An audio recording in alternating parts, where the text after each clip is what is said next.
ข้าพเจ้าซื้ออาจารย์ฟงสมุทรวงละยศอายุตอนนี้ได้23 ปี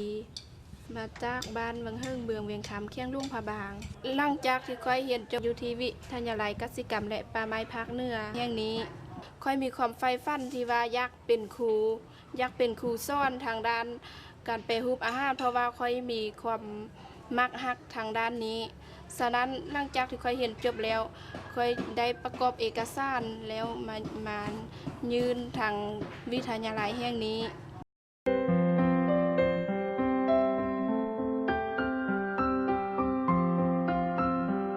ปัจจุบันค่อยเฮ็ดเวียกอยู่ที่วิทยาลัยกสิกรรมและป่าไม้ภาคเหนือสังกัดอยู่คณะธุรกิจกสิกรรมเป็นวิชาการช่วยฟาร์มแปรรูปอาหาร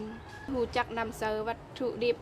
ต่างๆนำมาแปรรูปเฮาสำเร็จรูปเป็นต้นแม่นว่าแปรรูปไข่เค็มแปรรูปแจ่วบองแปรรูปปลาเส้นปรุงรสแปรรูปปลาแดดเดียวแปรรูปขนมขี้นูแปรรูปขนมกุกกี้ไปรูปทั่วดินทอดสมุนไพรเฮาสำเร็จรูปแล้วก็หูจักวิธีการเก็บรักษาไว้ได้ดนปานได้แล้วหูจักวิธีการไล่เลียงเศรษฐกิจสามารถไล่เลียงว่าเฮ็ดด้วยวิธีเด้อจึงลุกถึงเฮ็ดด้วยวิธีเด้อได้กำไรเฮ็ดด้วยวิธีเด้อจึงจะทึกเจอกับอันลูกค้าก็คือว่าหลังจากที่เราให้เจ้าบองสักกดแก้วแล้วเนาะเราต้องอันจำหน่ายออกสู่ตลาดเนาะเราต้องมาติดสติกเกอร์ใส่แล้วก็เป่าฟิล์มหดอ้อมคอมันหลังจากนั้นเราส่งออกจำหน่ายได้เลย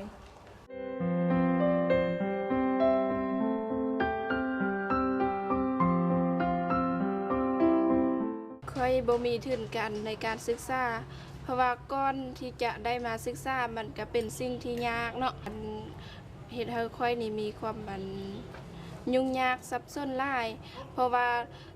ทุกมือนี้สิ่งที่เขาเจ้า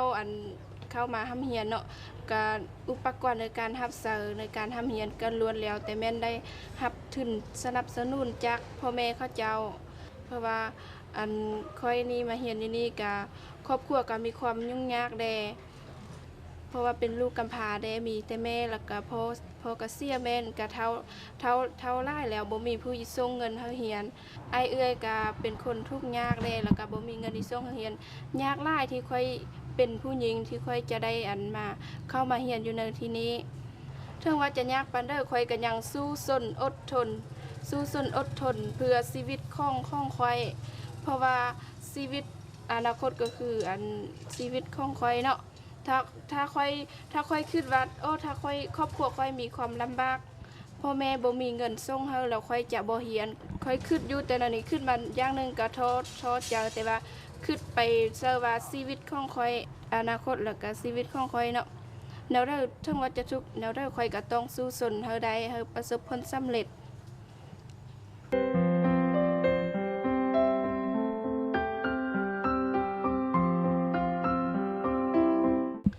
สำหรับแม่หญิงของเฮาเนาะที่จะได้รับการศึกษาเพราะว่าเฮาเป็นแม่หญิงมันก็ยากที่สุดเพราะว่าแม่หญิงเฮาส่วนหลายจะบ่ค่อยได้มาเรียนเนาะส่วนหลายท่านจะมีแต่ผู้ชายสาเหตุที่เฮ็ดให้แม่หญิงเฮาบ่มีโอกาสที่ว่าได้มาเรียนเนาะมีโอกาสน้อยสุดที่จะว่าได้มาเรียนตัวอย่างว่าอยู่เขตชนบทแม่หญิงบางคนเขาเจ้าจะอายุประมาณ14-15 ปีเขาเจ้าจะแต่งงานหรือว่าอีกอย่างหนึ่งเขาเรียนฮอดม.1 ม.2เขาเจ้าก็จะออกแล้วออกเรียนแล้วก็จะเฮ็ดส่วนเฮ็ดเวียกช่วยพ่อแม่บ่ส่งเฮา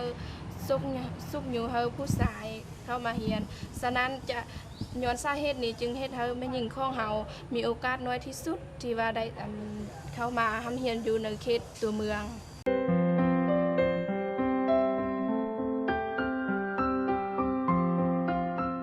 แผนอนาคตของข้อยในตอนหน้า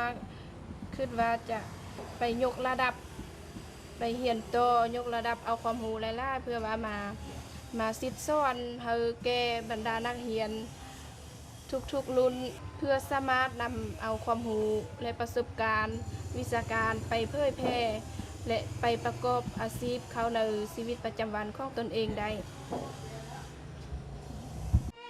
ถึงจากไปแสนไกลก็ตามแต่อย่าลืมมายามโรงเรียนถิ่นเก่าสถาบันส่งความรู้ให้แก่เฮาสถาบันส่งความรู้ให้แก่เฮาถึงจะเป็นถิ่นเก่าก็อย่า